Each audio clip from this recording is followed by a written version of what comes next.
अस्सलाम वालेकुम। एनीमिया हमारे पास एक बीमारी का नाम है जिसमें ऑक्सीजन टिश्यू तक सही तरीके से नहीं पहुंचता।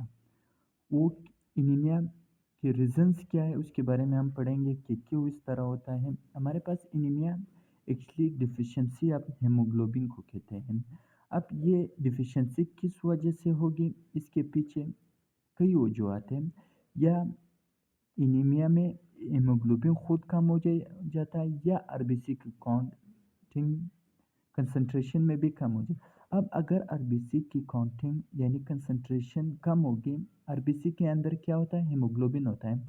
अब आरबीसी खुद कम होगी तो इसका मतलब है हीमोग्लोबिन भी कम हो गया, और जब हीमोग्लोबिन कम होगा तो इसका मतलब है टिश्यू तक ऑक्सीजन सही तरीके से नहीं पहुंचेगा, क्योंकि हीमोग्लोबिन ही ऑक्सीजन को पहुंचाते हैं। अब एनीमिया के कई अक़साम हैं, उनमें से एप्लास्टिक एनीमिया भी है, मेगालोब्लास्टिक एनीमिया भी है, हेमोलाइटिक एनीमिया भी है, और एक ब्लड लॉस की वजह से हमारे पास माइक्रोसाइटिक हाइपोक्रोमिक एनीमिया भी है। अब ब्लड लॉस की वजह से जब एनीमिया होगा, उनमें जब किसी भी एक्सीडेंट में या किसी भी वजह से जब ब्लड लॉस होता है ना, तो ब्लड लॉस होने के बाद 1 से 3 दिन के अंदर हमारे पास जो प्लाज़्मा है ब्लड का, वो रिकवर हो जाता है। लेकिन उस वक़्त हमारे पास आरबीसी की कंसंट्रेशन को कवर करने में 3 टू 6 वीक्स ज़रूरत होते हैं। यानी ब्लड प्लाज़्मा 1 टू 3 डेज़ में कवर हो जाता है और आरबीसी की कंसंट्रेशन 3 टू 6 वीक्स में रिकवर हो जाता है। अगर खून बहुत ही ज़्यादा, यानी एक्सीडेंट में बहुत ही ज़्यादा खून बह गया, तो उसमें क्या हो जाता है ना, अब हीमोग्लोबिन की कंसंट्रेशन में बहुत ही ज़्यादा कमी हो जाएगी।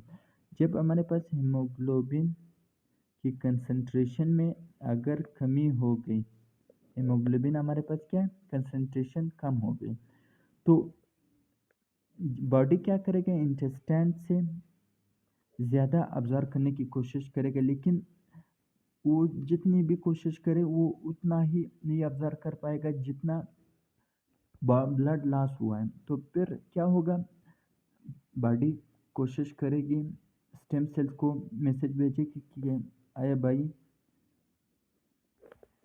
आरबीसी की कंसंट्रेशन, आरबीसी को बनाओ। अब आरबीसी बनने की कोशिश करेगा, लेकिन हीमोग्लोबिन की तादाद कम है।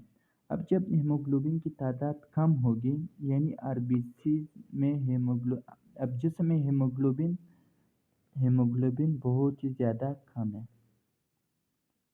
हीमोग्लोबिन जिस समय कम है, अब स्टेम सेल कोशिश करता है कि आरबीसी बना दे, क्योंकि जिसमें आरबीसी कम है। अब जो आरबीसी बनेगी, आरबीसी हमारे पास जो न्यू आरबीसी बनेगी, उनमें हीमोग्लोबिन की तादाद ना होने के बराबर, बहुत ही लो अमाउंट में होगा, लो अमाउंट में। जब लो अमाउंट में होगा तो उसकी वजह से जो आरबीसी बनेगी वो बहुत ही ज़्यादा स्मॉल साइज़ की होगी। किस साइज़ की? स्मॉल साइज़ की। अब जो स्मॉल साइज़ की होगी, तो उसकी वजह से उस बीमारी को, उस एनीमिया को हम माइक्रोसाइटिक हाइपोक्रोमिक एनीमिया कहते हैं। कौन सी? माइक्रोसाइटिक हाइपोक्रोमिक एनीमिया कहते हैं।